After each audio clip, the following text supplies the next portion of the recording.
Hey, what's happening? Happy Saturday. It's Daryl here. It's bright and freaking early. It's 3:30 a.m. on the dot here in Connecticut on the East Coast. Okay, yesterday I did a story about, I'm trying to mix it up a little bit. Do stories about my addiction, my recovery, so stuff I've learned in my life, and then I try to do some stories on politics, stuff I feel strongly about. I did the story on my life yesterday, and a lot of stories about politics popped up. And I was waiting to do them today, and now even more stories about politics and the same people have popped up. So I got a whole mess to talk about here. So stick with me. I got no notes. I've got this all memorized, and it's all. I got 24 hours worth of stuff I want to talk about here. Stick with me. This is basically Republican talking points that I have found to be completely 100% dishonest and disingenuous. Now, let me say this. You guys should know me by now. If I found blatant dishonest things, you guys know I look through both feeds in the morning, right and left, far right, far left, everything in between. If I found blatant dishonesty like this from Democrats or anybody else, I would make a video about it. That stuff just ticks me off. People being just deceiving people. That just makes me angry. But I'm not calling Republicans liars, the bigger liars, but it is what it is.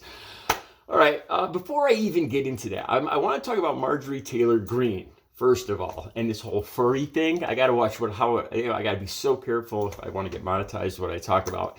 And I want to talk about, especially about Dick Blumenthal, okay? He's running here in Connecticut for senator again, a re-election against Leora Levy, and she's a Trumper piece of work. So I want to talk about these two things, these two people, and just blatant dishonesty to the viewers, to the voters. Marjorie Taylor Greene, I want to talk about her first, but I came across another story about Marjorie Taylor Greene that I want to talk about first. This is she put a post up. I'm going to probably use this in my thumbnail because it is hilarious. It is freaking hilarious. I'm thinking about using like Google Maps and a history book too somehow to in this thumbnail. Okay, so she posts on Truth Social. There's a picture of her looking all thoughtful. She's on top of a monument. This is the Wilder Monument to the Civil War. I live up in Connecticut, so this stuff's a little foreign to me. It almost is like a foreign country, but it's in excuse me if I get this wrong, Chickamauga, Georgia. I think that's how you pronounce it. The link will be right down below, so you can see this all for yourselves. You can see all that led up to this. She was talking about Stacey Abrams and how Stacey Abrams is anti-Caucasian, and that's very, very dangerous. Because they're looking to get rid of certain people, and all this bizarre stuff just to scare people, and people fall for it. Okay, but getting back to this monument in Georgia, you guys got to hear this. So there's pictures of her, whoever went with her took pictures, so there's 136 steps that lead to the top of this monument in Georgia. Okay, and now Marjorie Taylor Greene thinks this is for a monument to Confederate soldiers. So she wants to do the whole I care about Caucasian people and Confederacy and all that, And she thinks it's a monument to Confederate soldiers. So she climbs up 136 steps. She has whoever it is take pictures of her looking all thoughtful. I care about those. I care about Caucasian people. We're being replaced. She's gazing out at the mountains, all thoughtful. And she posts this. I'm always going to do the right thing for real Americans. And she posts this on Truth Social. Great, right? Yeah, except, man, she got nailed. They actually took this post down from Truth Social, but you can see it down below. The Wilder Monument, no. No, the Wilder Brigade was a group of Union soldiers that had a big win that basically saved the Union Army. She's got the wrong freaking army. She's running for what? She's running for governor. And she doesn't know anything about the monuments or the state's history or the battles. This is, there's another. I'm going to put another link down below too. I found another story this morning about Trump considering seriously considering Marjorie Taylor Greene as his running mate for vice president. I'm almost psyched about this because I know a lot of Trump supporters, my family and friends up here in the north, that cannot stand Marjorie Taylor Greene, that think she's insane. So I don't see this as quite helping. I don't know. God help us. God help this country. If it's President Trump and Marjorie Taylor Greene vice, God help. I don't. I want to say I'll move out of the country, but I don't even know if that's strong enough.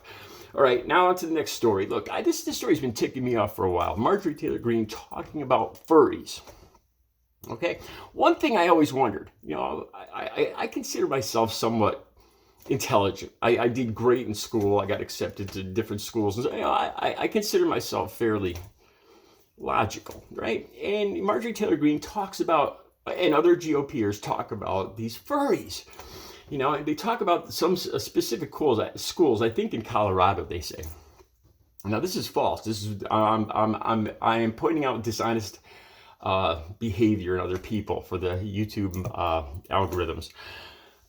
They talk about this that supposedly teachers are putting kitty litter out for students that identify as animals. Now, I've known this one thing, this is what I always wondered, right? Kids nowadays, every single child has a cell phone, right? The cell phone with a camera, video, all that. Down to what? 2-year-olds, 3-year-olds now? I don't even know. But everybody has a cell phone, right? This is what I always wondered. Now, I'm sure cell phones aren't quite allowed in schools, but still.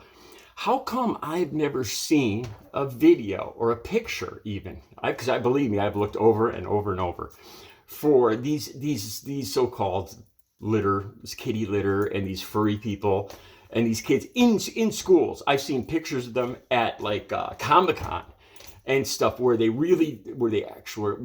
kids fool around and role play and comics and Marvel superheroes and all that stuff. I don't see anything wrong with that.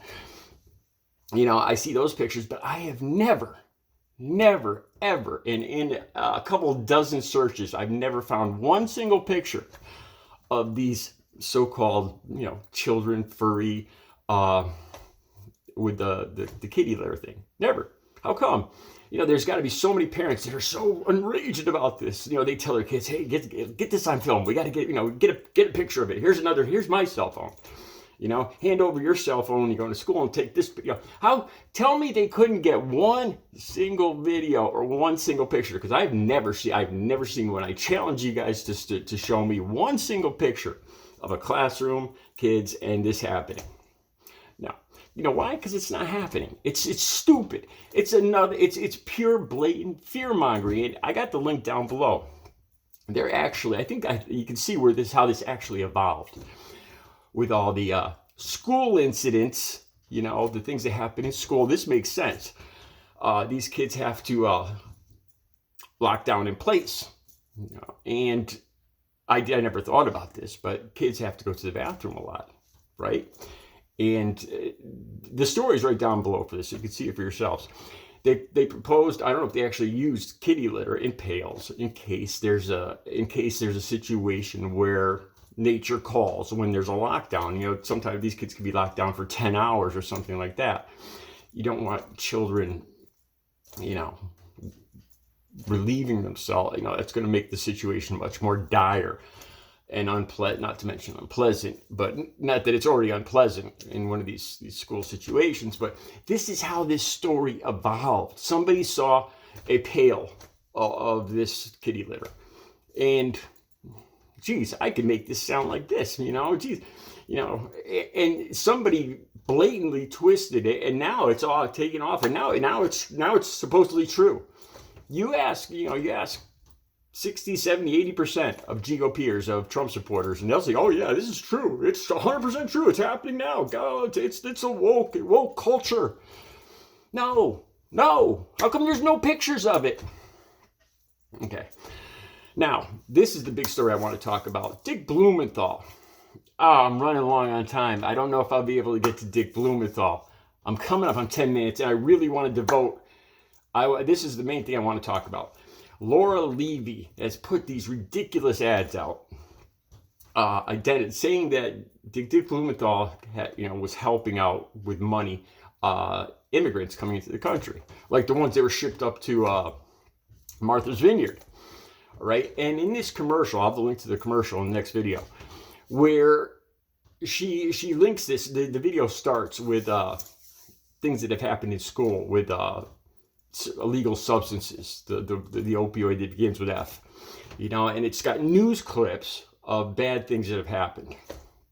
And she links that to Dick Blumenthal and helping out immigrants. And the two have nothing in common. Nothing, because I got the links down below that so between 80 and 99% of people that get caught smuggling across the southern border are American citizens. And the stuff coming in is on the main routes, the main border crossings, not through the desert. I got the links down below for that. So I'll do another video on that, because I'm so angry about this. When anybody tries to pass off these falsehoods, especially when they pertain to substance abuse and recovery, it just ticks me off, because I know it's doing damage to the truth. If you're gonna fight against something as insidious as the opioid epidemic, you can't start out with dishonesty and fear mongering. All right, I'll do that video. I'm gonna have to do that video next. I'm up to almost 12 minutes now. You guys have a great Saturday.